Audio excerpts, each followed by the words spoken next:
Well, ladies and gentlemen, Jason Schreier making the news for doing something dumb. Can't exactly say I'm very shocked at this one, but apparently Bloomberg's writer Jason Schreier has decided, hey, let's just attack gamers and call them CHUDS, and then decides to lie about DEI policies, according to an article from Fandom Pulse over here by John F. Trent. But ultimately, I've seen what Jason Schreier has posted a few times, even though he blocked me like within 5 seconds of me quote tweeting one of his tweets like a month ago and has never unblocked me since, which is fine. I'd rather go through life without having to see his post, but unfortunately people do send it my way, and when they do send it to me, I can't help but laugh, because he is the kind of person that is a literal grifter, right? He's conning people, right? You are out there trying to pretend as if this game is so damn stunning and brave for what it does and how DEI is never a problem, and yet you openly admit that the game is terrible and you don't really like the game.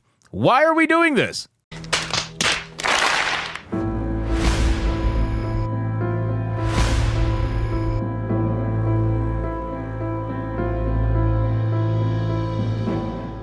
Now, again, ladies and gentlemen, if he actually played the game in its entirety and decided that it wasn't for him, then at the end of the day, I got to respect it that at least he played the game. A lot of people on that particular side aren't even playing the game unless they get free review copies, right? Or free codes or whatever the case would be. It's absolutely insane. And it makes a lot of sense considering that the numbers seem to be a little bit inflated. I'm not going to say all of it. Obviously, that's stupid. But I'm going to say there is a good amount of it that is free copies being given out in mass. And the marketing for this game is so insanely high that I can only imagine how much they're actually spending on trying to market this game in its entirety. So let's get into this article, guys, from Fandom Pulse. But of course, before we do, if you are new here, just consider hitting that subscribe button. I would greatly appreciate it, and like the video to push us out into that YouTube algorithm. Now, Jason Schreier calling someone a chud, that's not really newsworthy to me, but what's newsworthy to me is a simple fact that he openly admitted that the game is not good, while also deciding to shill and defend the game for whatever reason because he just hates the CHUDS, right? This is what I mean, where ideology takes precedence over anything else, right? When you are Jason Schreier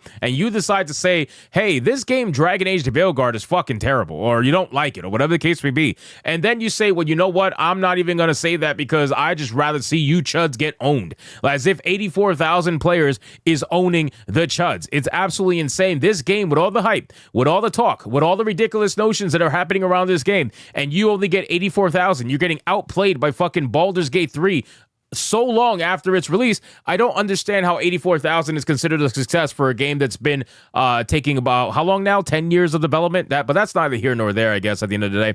They're estimating about 211,000 sales from Game Analytic on Steam, but it's most likely a little bit higher than that. It's probably 300,000 to 400,000, I gotta imagine, on Steam, and then you're gonna have some physical sales and whatnot. Like I said, boys, I thought this game was gonna do 1 to 2 million copies sold by the end of the year. That was my assumption since day one. I've been saying that since the first video. You guys can go back and look at all my Dragon Age Veilguard videos if you want confirmation over what I said, but that's what I think this game was going to do since the beginning. Concurrent players, this game is one of the hottest games to talk about right now on Twitter and on the internet in general. This game is going to be streamed by a bunch of people who aren't the modern audience, and I need you guys to understand one thing too.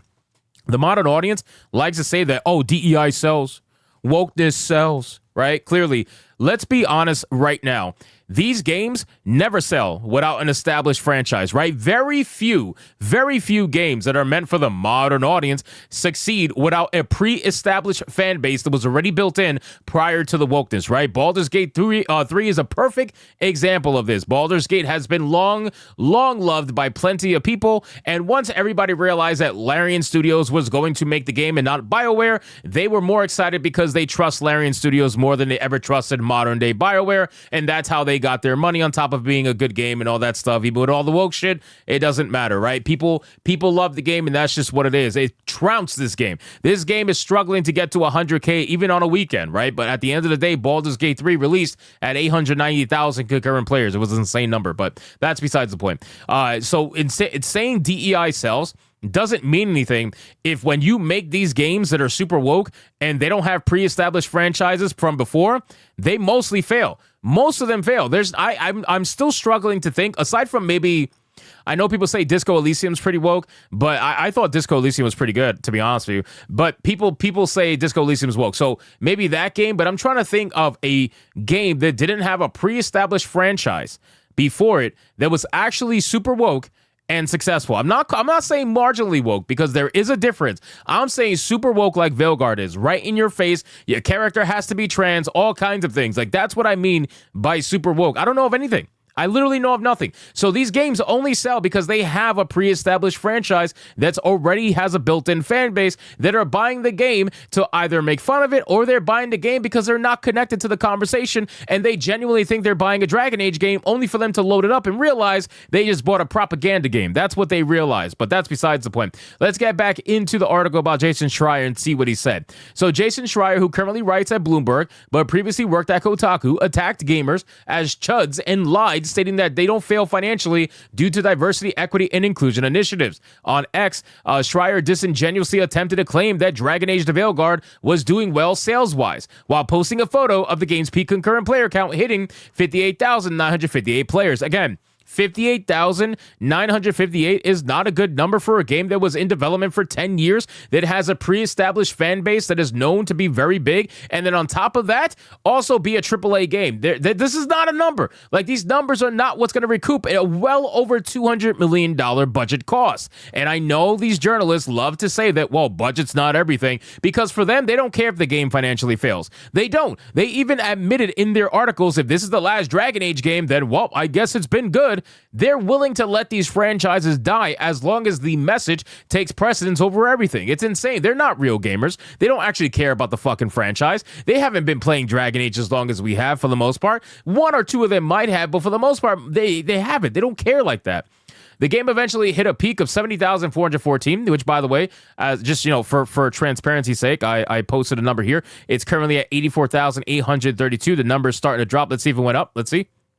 Did it go up? I hit refresh. It's not working. Nope, it did not go up. The number went down, so it's going down. So that's it. It's dipping down for Saturday. So after Saturday, the best they got is 84,832. I was kind of hoping it was going to hit 100K, but I guess it didn't. You know, I didn't have the steam to do that. Nevertheless, Schreier wrote, "Go woke, go up to the top of the charts."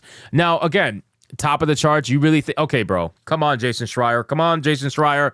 You really think 84K is top of the charts, my guy? You really think that?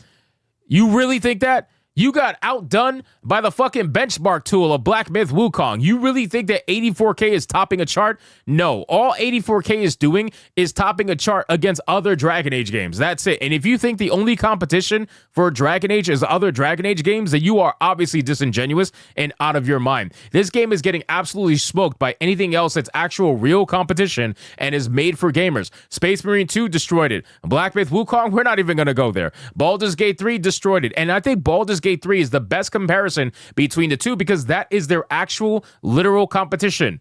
100%. Baldur's Gate 3 was made by Larian, but Baldur's Gate was made originally by BioWare. And BioWare specifically is making this game to target the audience that they think is playing Baldur's Gate, when in fact, they're just not providing the same service that is going to get those people to leave that game and go play their game. That's very obvious, considering the concurrent player count is very, very similar. If you look up Baldur's Gate 3 right now, let's see what the player count is for Baldur's Gate. Are you kidding me, my guy? Baldur's Gate 3 is currently at 84,000 concurrent players right now at the time of this filming. Dragon Age Veilguard has 4,000 less. 4,000 less. You're getting beat by a game that came out in, when did this game come out? August of 2023? 15 months ago? You're getting beat by a game that came out 15 months ago. And you want to sit there and pretend like this is a massive success? You want to sit there and pretend like, wow, diversity, equity, and inclusion has won, ladies and gentlemen. They have won. Yes, they have clearly won. In a response to one user asserting that there's no way you generally like this turd, Schreier made it clear he disdains gamers, especially those that do not believe his lies.